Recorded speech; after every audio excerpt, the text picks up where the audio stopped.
Hey everyone, welcome back. Whoever you are, wherever you are, I hope you are having the greatest day ever.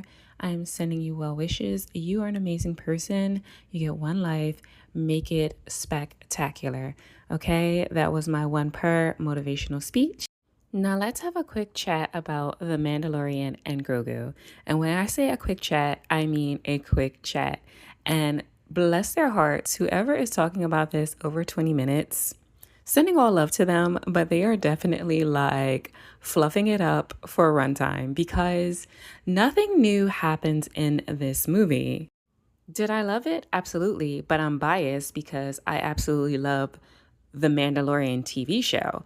It was such a refresher going back to the origins, the roots, the feel, the aesthetic of the original run of Star Wars that, as a true lover of that particular trilogy, it was hard not to fall in love with that whole series. Quick story. Gonna timestamp myself again, but that's fine.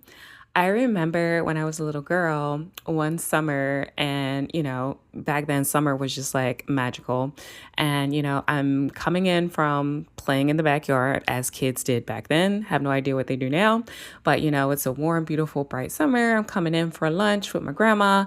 I turn on the TV. I'm too young to like look at like lists and guides and all that stuff. And there's this movie on, and I fall in love with this movie. It's just spectacular. It's like, laser guns and like villains and just like people flying through space and like Death Stars blowing up. And I remember thinking in my mind, like, why is this movie like forever long? And to a kid, like time is like dilated to begin with So I'm like, Grandma, this movie has been on for a really long time. She's like, oh, I don't know, just watch it and eat your sandwich.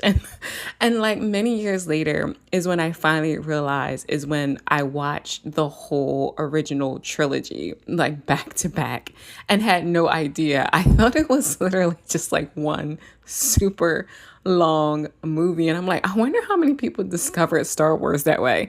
Like they watched it and just thought it was just like one super extended cut movie, and then realized sometime later when they were like, somewhat older, like, oh, okay, I watched like 3 movies in one sitting. So anyway, that was a quick, like a funny flashback story for me. So as you can see, that's why when The Mandalorian came on, it really gave me like this like burst of like happiness because it really drew me back to that one summer day, with my grandma.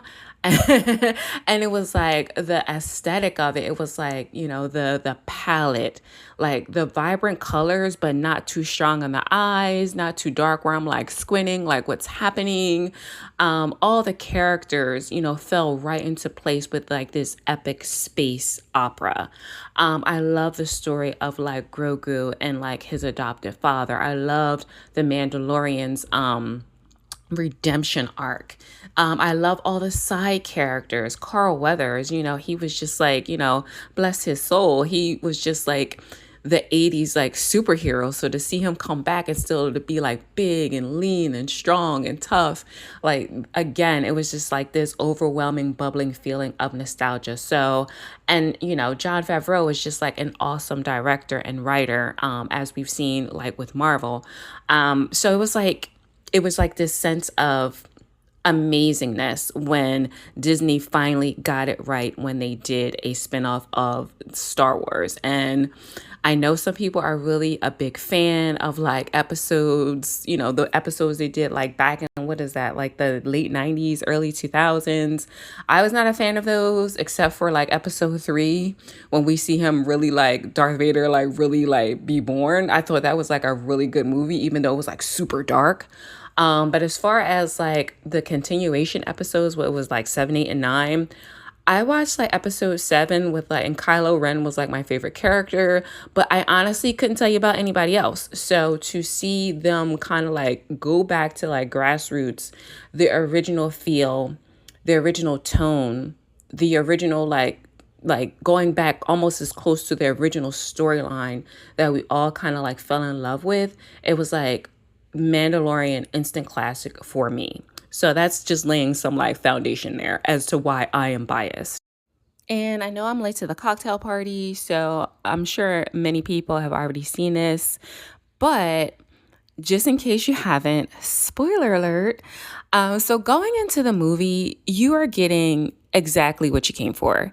It is like an extended episode of a Mandalorian TV series show episode. It goes, it's like a 2 hour runtime, but nothing bigger than what you've already seen on any previous episode is happening. There's no new supervillains we're introduced to. There's no great plot or conspiracy happening with like the old empire and the new republic. There's no, giant characters or really like super intriguing side characters that we really need to get over invested in, except for one, and I'll get into that in a second. So and even like the opening title cards, the music, the introduction, well, actually not even the introduction or reintroduction. We're jumping back into the storyline pretty much. Of Din Djarin and Grogu. So you're not getting anything new. You are just a super fan going in to get more of what you already loved about the show and about them recalling that original era of Star Wars once more. The plot itself is pretty plain and straightforward. The action is okay. Again, it's not blockbuster screen action. They could have easily put this on like Disney streaming and let us all watch from the comfort of our home. But I do appreciate the fact that they gave it a lot of like fan service, and they knew that we all loved it so much that we would come out and pay like $15 to watch it like pasted across like those giant screens. So again, it's more like a favor to the fans more than it's introducing some kind of like new epic arc. So the new story begins with Din Djarin and Grogu on this mission to capture this villain, and they're riding in all of the old mechanized tanks of the old empire. And honestly, the villain's name doesn't matter. We're not going to see him again. After this opening scene, he's totally going to be just annihilated and his whole crew. So the villain, again, going back to the fact that there's no important characters except for like one that you need to like zoom in on. So they're trying to infiltrate this brigade of this villain, and Grogu and the Mandalorian managed to outmaneuver this little rabble rouser gang that's trying to be like trying to help the old empire like rise again. I believe that is the subplot that we're kind of supposed to like key in on in the background. There's all these like fractional like units throughout the universe that are trying to conspire to help the old empire to arise again. So they take out the villain, they escape, they've got a brand new pilot for their ship. Again, you don't really need to key in on this person, on this alien being. It is just another side character that you kind of see and kind of like get a little bit of interaction with, and a little smidge of like humor from throughout. They report back to Sigourney Weaver's character, who is like the admiral of like the New Republic. Let me stop here and add an important note. No actor here actually does a great job with their characters or their lines or like making you feel like you are in the epic universe of Star Wars. Everybody does slightly below par, especially compared to the TV show. I felt like in the TV show, there was a lot of heart, a lot of passion. Everybody was like really one and in sync with their characters. Even Pedro Pascal is not doing, he's not making you feel like the Mandalorian, this lone warrior, or this lone warrior and his son on an epic quest. Everybody's doing slightly below par in their acting abilities. So getting back to the plot, they let Sigourney Weaver's admiral character of the New Republic know, they took out the villain. She's like, okay, well, we've got another assignment for you. Jumping back to another important question to ask yourself. Now, leaving off at the end of season 3, it looked as though Din Djarin and Grogu were going to retire on that planet where his Mandalorian clan had resettled, and now they have like this little house on like the homestead, and it looks like they were going to chill out at that point. Not sure. I must have missed something in between, because I'm not like chronically online. So I must have missed something in between where like they reactivate and go back on doing like active duties and active missions. So jumping back to the now, Grogu and the Mandalorian they're still bounty hunters technically, but they do all their work for the New Republic because, he's a reborn man and he wants to do the right thing, but he also wants to keep his independence and, his own, his own Mandalorian code. So they're doing a lot of like bounty hunting work for the New Republic. So Sigourney Weaver's character is like, we have this mysterious unknown spy for the old empire that we need to find. No lie, she shows them like an Uno card with like a question mark. And like the outline of a person. Like, we need to find this person. Find who? They have literally no clues. But anyways, they have exactly one lead to give him, and that is that on Jabba the Hutt, as you know from the original run, is deceased. But now his siblings, I believe they're twins, are like running that kingdom on that planet. And Jabba the Hutt's son, Rada the Hutt, is missing. So the new Hutts have a reward out. If anybody finds Rada the Hutt, brings him home safely, they'll let the New Republic know who this secret spy is. Okay? What? So Mandalorian Grogu commenced to like space warp to the Hutt's planet, get the information they need, and then they like space warp to this other planet where like there's like oh my gosh, like this I hesitate to call him a dictator, but he runs like this giant fight club on this planet, and Rada the Hutt is one of the fighters. So there's like this epic like battle royale that happens between like all the fighters. And Rada the Hutt actually doesn't want to be freed from his contract. He just wants to like work off his contract and then, basically stay on that planet and be a hero there. Like, he never quite connected with his father's evil ways. He wants to be his own person, his own being. And he wants to be greatness of himself. He's tired of having that Hutt name on his back and people just automatically hating him for what his father did. So he's trying to create his own redemption story. But little known to him, this new villain, which, again, we don't need to care about. They never really tell you what the secrets are that, he's been giving or how this is going to tie into helping the New Republic overthrow the remnants of the old empire. He's just a villain that we just need to get rid of. So eventually, Mandalorian and Rada the Hutt escape this villain and bring him back to justice. Rada the Hutt, through his adventures with like Grogu and Mandalorian, he finally locks into the person that he always wanted to be outside of his father's legacy. I think another point to throw out there that's like super important is that Grogu gets his own coming of age story. At some point, the Mandalorian gets like wounded by like this snake monster thing. He gets like poisoned. And he basically is about to die.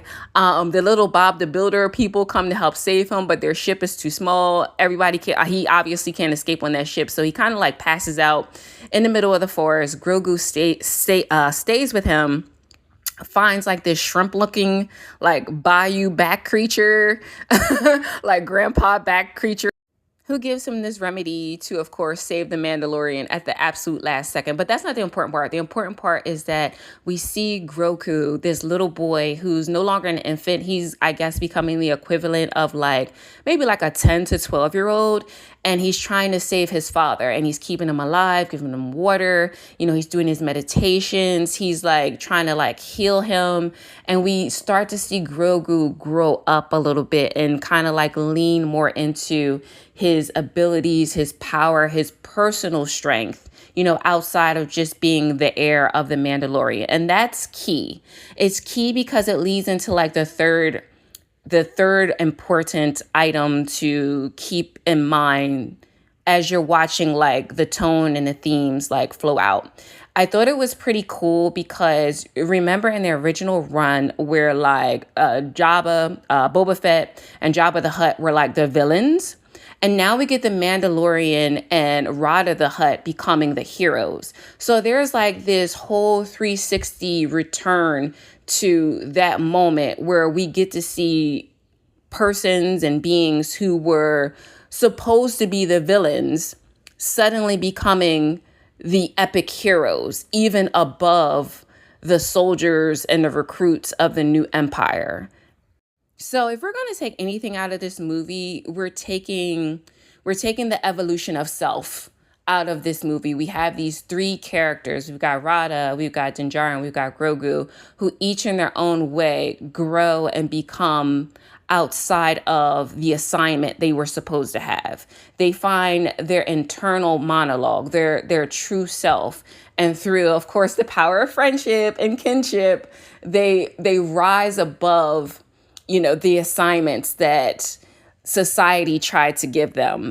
They become not only external heroes, but they become the heroes of themselves and their own epic stories that they created of their own free will and direction. And that, I believe, is the main idea that we're supposed to grab from this. Because again, nothing new happens. No new villains, no new amazing side characters, or, you know, there's no amazing worlds that we land in on. I will say that the remix of the Mandalorian theme song, like that techno bop remix, was solid. You got to check that out. But other than that, there's no new content here, except I believe we're supposed to grab these mighty redemption arcs and heroes rising above what they were originally intended for and basically paving their own paths to greatness. And then, of course, we close out with Rada the Hutt joining the New Republic, and Din Djarin finally letting Grogu kind of like guide the piloting of the ship, which he, if he had done from the very beginning, would have saved them at a couple of different points in throughout the movie. But we see we see a father finally realizing that his baby son is no longer a baby. He's now officially a young man that saved his life. He's a scout that earned his stripes and his badges, and he's giving him more responsibilities other than just putting on a suit and going, okay, you're a Mandalorian in training. Now he's actually allowing him to have that freedom, independence, and self-guidance to become a fledgling Mandalorian. I know people weren't excited about this movie, but I was, because those are the things that I grabbed from it. Those are the personal notes that I took from that movie, as well as enjoying the visuals and, you know, some of the soundtrack. I hope they do a season 4. Even if they don't do a season 4, I would definitely go back to the movies and watch another Mandalorian movie on the big screen, because honest answer, it was a feel good kind of movie. It made me feel good watching it, watching all the characters kind of like develop their skills, their own personal sense of discovery, and creating their own paths forward.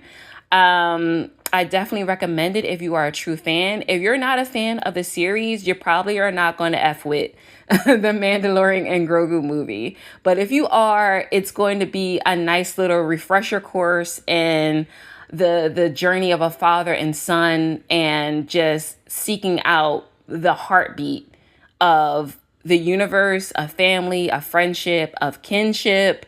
So overall, while this isn't a blockbuster movie, it will make you feel like you traveled back in time and had a nice blockbuster summer afternoon.